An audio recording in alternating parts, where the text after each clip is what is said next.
Empires of the Undergrowth. Is it worth a buy, guys? Well, let's read the beautiful words of the developer. And colony management game in a fast-paced real-time strategy style. The player excavates their nests underground, constructing tunnels and chambers to store food and raise brood. On the surface, the ants claim territory, gather resources, overwhelm fearsome arachnids, and clash with other colonies. This game, guys, is so weird. It's not a real-time... It's a real-time strategy game, but it's not a real-time strategy game. And can I just say, guys? Can I just say, guys? Can I? Oh, I can. Oh, thanks. Okay, well, I'm going to fucking say then. What's everybody else reviewing? We're going to do the rounds and see what everybody else is reviewing. GameSpot. What you reviewing, GameSpot?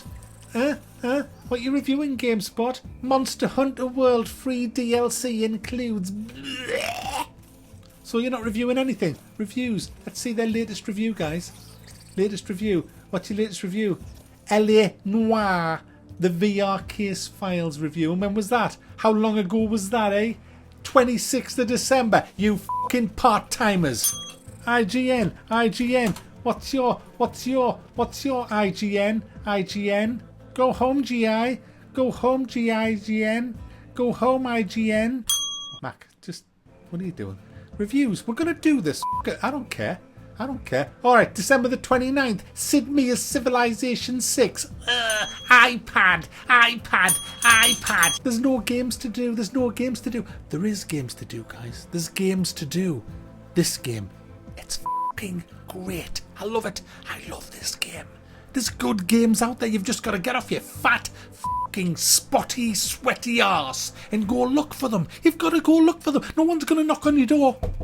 Hello, you Mac? Yes, I am. Here's a game for you to review. It's really good. No, they're not. You've got to get off your fucking sweaty ring piece and Mac, get on with the review. Anyway, how does this play? Well, you have a main ant fornication chamber.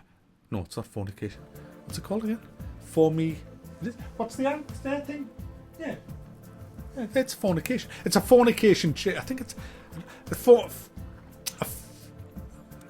it's a fornication chamber where it's your main nest of ants. Okay, you have this, and you are given a little bit of food, a little bit of expansion, and a little bit of where you can expand your colony in your fornication chamber. Now you can't do a lot because you don't have a lot of resources. Now the way you do work with your little resources is with tiles. So for example, food, which you can collect from the outside and bring inside your ant nest, that has to be placed on a food tile. So you would hollow out a little cavern and lay the ground there with food tiles. That becomes essentially your silo, where let's talk in Command & Conquer language, that's your silo. Food is Tiberium, so it brings the food to your silos. Now you need worker ants that go, like harvesters, worker ants that will go and do all that. So you build another little area where you lay down worker ant tiles, and worker ants will pop up from there. They hatch from there, and every time one of your worker ants dies, he'll respawn on there at a cost of, I think it's 5 food. So if you've got no food, they won't respawn again. You also need to have attacky ants. So ants that are like melee ants, ants that fire ranged like mortar ants. They don't fire mortars. They don't actually, say, load it, duck, and all that. They don't do that. They just like squirt. Looks like they're doing naughty things, guys. Squirt. They're just like ranged. They fire ant venom. All right. So you have to dig out an area like that and plant some ant venomy things in there, and they'll grow into little ants that fire venom. So you have like melee ants and ranged ants, and again you need food to do that. Now you'll run out of food instantly when you try to make your colony in your fornication chamber, so you need to get more food. Now you do that by doing the quests or the missions in the game, which will see you in charge of different ant nests of different types of ants.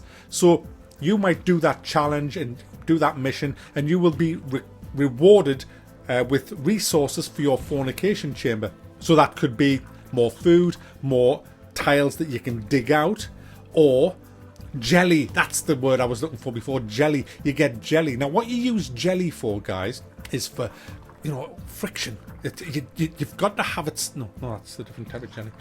What you use jelly for, guys, it's like something, it's not Roundtree's jelly.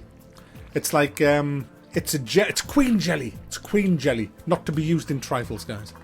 This buys you, it's the perk system. The perk system uses jelly, essentially. They're not stupid perks like have more ammo, you know, and stuff like that, although they probably are. I don't know. No, they don't seem, they seem to be pretty decent upgrades. So you need to get jelly. So essentially, you need to get through the missions. Now, you can only do 2 missions, and then you get stopped in your tracks, and it says, hey, if you want to unlock more missions, you have got to do a challenge. Now, the challenge is on your main fornication nest, and it's so fucking annoying because the narrator's kind of like a David Attenborough kind of type. He's such a negative twat, though. He's, he gets on your tits. He really gets on your tits because he'll say stuff like, little does the queen know that she's made her nest in a terrible place. And it's only a matter of time before the terrible, evil, ant-sucking cockroaches burrow deep down and suck on her larva. Yeah, they'll say stuff like that, and you kind of get all worried. Good work, my little ants. But what's this? 1, 2, 3, 9, 10 wolf spiders. It hardly seems fair. And so you have to defend your colony by making groups of ants, and you'll see markers around the footage. 1, 2, 3, 4, or whatever. These represent little kind of nests within my fornication chamber where I've dug out areas and made like soldier ants there, black ants there, spitty wood ants there, and I have all the groups organised for defence of the colony. And guys, it's so good. The missions are so great, going out onto the beach and getting as much food before the tide comes in, rushing it all back into your barrel. This is one of the best indie games I've played for a long time. I streamed it for a couple of hours the other night, and at first I was a bit but after the stream I played it for another 2 or 3 hours, and it's so good. It opens up into such a better, bigger game. It is really great. If you don't like RTSs, don't be put off because it's not strictly an RTS game. It plays a bit like an RTS, but it's not really RTS-y. You don't have that control. It's more like a cross between an RTS, Infested Planet, and Dungeons. So it's a great game, guys. I don't want to tell you a lot about it because I want you to find a lot out yourself if you buy it, but it is definitely worth a buy. I mean, what is it, £14? £14 when I think of some of the wank that I've paid 20, 30, 40, even £50 for, and I've got a game like this that is just so damn good. Slug Disco Studios made this. Who are they? I don't fucking know, but whoever you are, Slug Disco Face, you've made yourself a hell of a bloody game. Mac loves it. Mac loves it. Despite the dangers of the beach, it seems this intrepid queen's gamble to establish her colony here has ultimately secured her success.